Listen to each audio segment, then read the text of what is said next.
Hello, everyone. Can you guys hear me okay?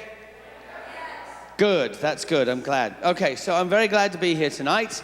I always like to start off by telling you a bit about where I come from, just to confuse you a bit. You can tell I don't sound like I'm from around here, right? I come from a long way away called Duluth, Minnesota. Actually, that's a lie. I come from outside of Duluth. It's called Esco. Have you heard of Esco, Minnesota? It's such a crazy, terrible place. But I always start, when I remember, I like to start with an accent because it makes people pay attention. When I stepped up here, there were people who weren't paying attention. This kid's got a DS, a Nintendo DS right there. And Dylan's got a DS. And as soon as you, oh, it's a foreigner, okay, then you listen. And it's not my accent at all. But when I was in Sleepy Eye, Minnesota one time at a school, I got up to give a talk, and I started, and I forgot to stop, like a moron. And so 25 minutes in to my talk, in my head, as I'm talking about the Lord and God loves you, and in my head I was like, oh no. And then I realized you can't just stop and switch on people. And so I quietly, over a few sentences, just kind of phased into my Minnesotan accent, which I do have. And it was great, because I just kept going, and then you saw people, and then they all started to frown at me. And all their heads cocked to the side.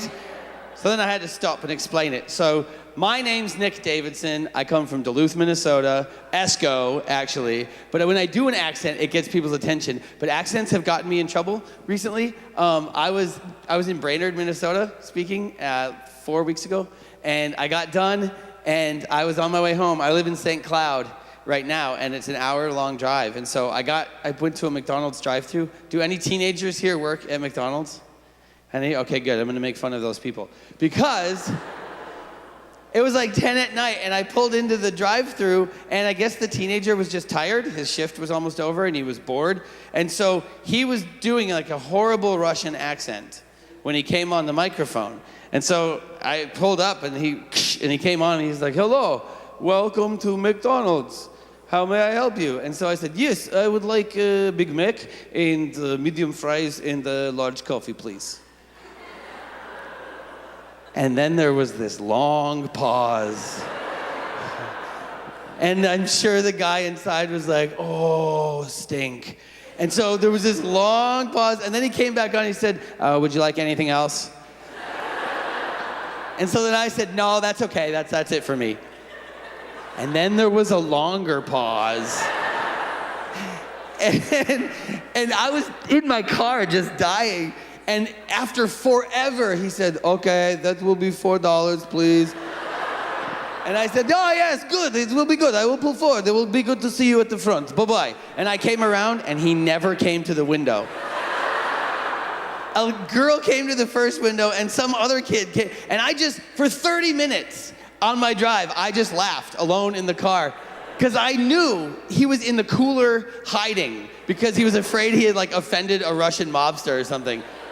That's one of my, that doesn't have anything to do with Jesus. I just tell that story because that's my favorite thing in the world right now. I feel like he's probably still there. I want to come once in a while to Brainerd and be like, I know who you are, and then drive away really fast. But anyway, my name it's Nic Davidson, and I do come from Duluth originally. I live in St. Cloud right now while my wife is doing her medical residency. My wife has known since she was 10 years old she wanted to be a missionary, and I have known since I met my wife that I was going to be a missionary, because she made it pretty clear if I was going to follow her around, we were going to travel the world. So we got married in 2001, and we lived in China from 2004 to 2006 as missionaries. And then we moved back to America because when we were in China, my wife really felt called to become a doctor. And so we came back to the States. We lived in Duluth. And she went to pre-med, and then she got accepted to med school in the Caribbean, and we lived down there for 3 years. And while we were down there, we adopted 3 children. And then we came back to America, and we live in St. Cloud, Minnesota while she's doing her residency. So that's my entire life in a few seconds. What along the way, though, see, I did not grow up Catholic. I grew up anti-Catholic, very anti-Catholic, and I always had a lot of questions theologically. And when we moved back to Duluth, my wife one night was like, I saw a poster for like a student mass. Do you want to go? And I was like, oh, okay, I'll try anything once. That's fine. And I always joked that we told my family where we were going to be in case we never came back. Because we had no clue what a mass was going to be like. We don't know, like, do you bring your own goat to sacrifice, or do they give you a goat at the front door?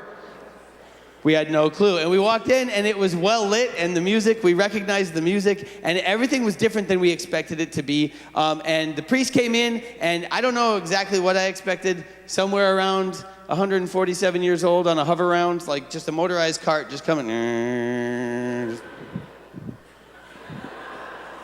And he'd have a ramp and props for his arms. And it's okay if your priest does have a hover-round. It's okay. I think that's great. But I didn't, at the time, I had so many misconceptions about the church. I didn't think anyone young would ever want to be Catholic. And so the Mass goes on, and we were behind, like, all the Catholic calisthenics that you have to do, we do. I was way behind on all of it, and we made it through the Mass. The priest was on fire. He seemed to love God, so then afterwards, we asked him, like, could we ever meet and ask some questions? And he said, sure. And so every week from 10 to midnight, we met with Father Mike Schmitz. If you guys know who Father Mike Schmitz is, we met with him every week for 5 months, and just question after question after question after question.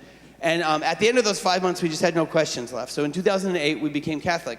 Along the way, I got trained in theology of the body and some other stuff too. And so I've gotten to just start speaking more and more. And that has grown over the years to where that's kind of right now, that's all I do. We have 3 kids from the Caribbean. And then on February 4th, I've been married almost 16 years, and my wife and I have never been able to conceive. And on February 4th, my wife had a baby. So we have a 7-week-old child, which is awesome. I know. Yay! So that means I haven't slept in 7 weeks. So if I seem a little spacey, it's because I haven't slept. And those of you who clapped just now, you're clapping because you don't have a 7-week-old at home. I'm just saying. That's not nice. That's not nice at all. You should give me a pillow, is what you should do. Someone else should come up and give a talk right now so I can sleep. But yeah, it's been great. We live in St. Cloud and everything's wonderful. Our whole goal is to be missionaries. In the fall of 2018, we will move away back to the mission field and be missionaries. If you ever want to come join us as missionaries, we have our own nonprofit, and our whole goal is to host people who want to come on mission trips wherever we are in the world. I think the first place we're moving is Alaska, so there's that. Yeah, it's kind of like Minnesota. Actually, when I was in Alaska in October, I told them I'm from Duluth, and they said, oh, we talk about you guys up here. I said, what? We're above the Arctic Circle. And they were like, yeah, I know, but you guys have terrible winters down in Minnesota. So if you want to come up and have a good, calm, warm winter, you can come visit us in Alaska. That would be awesome. But that's about all of my background. I walked into a Mass for the first time when I was 28. I encountered the church for the first time when I was 28. And I had always been told that in the middle of the Catholic Church there was emptiness, that there was deadness, that it was boring. And I'm not a cradle Catholic. Most of you probably are. I don't know, you don't know what it's like to walk into a Mass for the first time, because some of you, you're so cradle Catholic, you were like, your mom had you at Mass. Like she birthed you and cut the cord, and the priest just kept going, because that's how Catholic you guys are, the whole 30 of you in your row. And I understand that. And I know that sometimes Mass can seem very, very boring. It can seem boring. And I understand that, I can understand how the Catholic life can seem boring when it's all you've ever known. So you guys who are teenagers in here, you have one perception because you're young and you see maybe other churches around that are very vibrant and very exciting. And those of you who have been Catholic all of your life, you know, into some of you are really, really old, like 50s. That's a joke because I'm almost there. You guys, I know that it can be easy to get stuck in the trench of just, you punch the Mass card, you dip and you dab, and you get God off your back, and you just come and go. I understand that can happen. That happens in any denomination, in any belief system, but it happens a lot in the Catholic Church, and I understand that. But the whole theme of this series is fully alive. And I know when you see a poster like, oh, come listen, we're going to be fully alive as Catholics. And then you go to Mass on Sunday and you see like during the Sign of Peace. And Sign of Peace fully alive is super scary because everybody seems so angry on Sunday mornings. This Sunday, look during the Sign of Peace, be like, oh, peace be with you. Like, People, it's not like joyous. Oftentimes they just seem like they want to break your arm. And so I understand that there can be this reticence, like where is the life then? Where does life exist in the church when it can seem so boring? Now, first of all, I want to clarify that it is not boring. Mass is not boring. It's just not entertaining, and there's a huge difference. And that's like that for whether you're a teenager or an adult. It's like that if you're a lay person or a priest. Mass can seem boring, but it's just not entertaining. It's not meant to be entertaining. But that's quite different. And so like when we were meeting with Father Mike and asking him these questions, we started to uncover so much of what I used to think about the church was wrong, was a lie. But also we just began to realize that in the middle of every single tradition, in the middle of every little thing that goes on during the mass, every moment, there's this depth of meaning.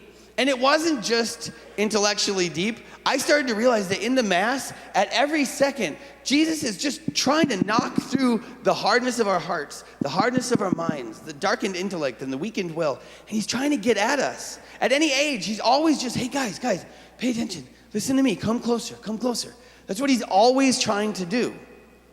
And we just don't see it because it's not entertaining. It doesn't like grab our attention. And so we actually have to like make ourselves participate and be a part of it.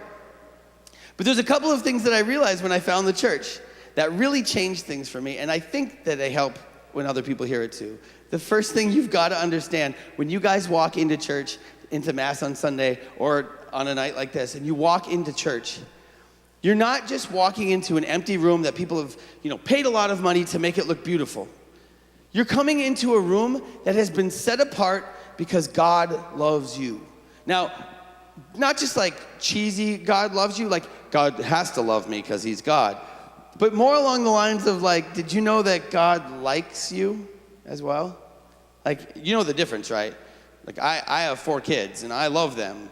I do not always like them. It's okay. It's okay. He's a horrible father. No, I'm an honest father right now. Because all the parents are inwardly like, yep. Preach it, Nick.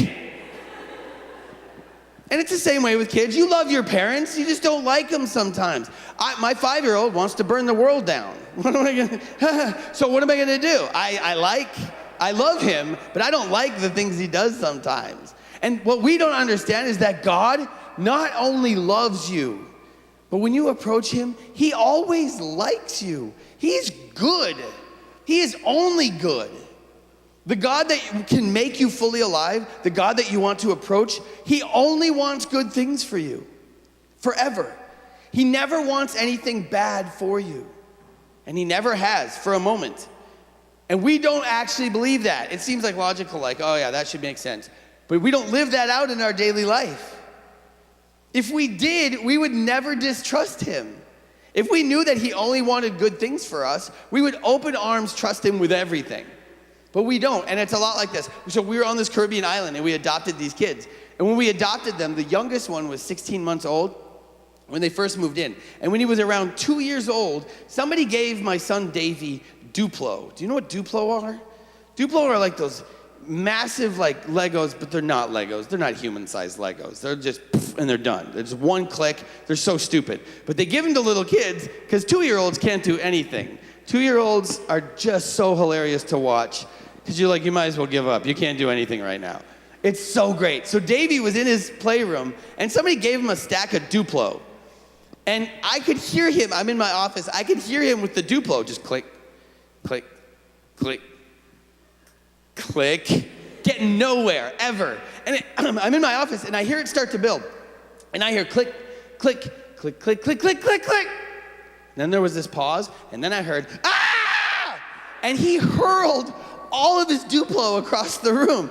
And it was a new thing for me. So I come running in from my office, and I'm like, Davey, can I help you? And he's like, no! And he had horns, and there was a pitchfork, and he had a bifurcated tail. And I smelled brimstone, and so I squirted him with holy water, and I just locked him in his room for like 3 days. I fed him under the door. I'm a good dad. But I stayed away from him. He was terrifying. And he started this process of every day for a year. Just click, click, click, click, click. Ah! And once in a while, when I had fasted and prayed and I had like 6 priests with me, I would approach Davey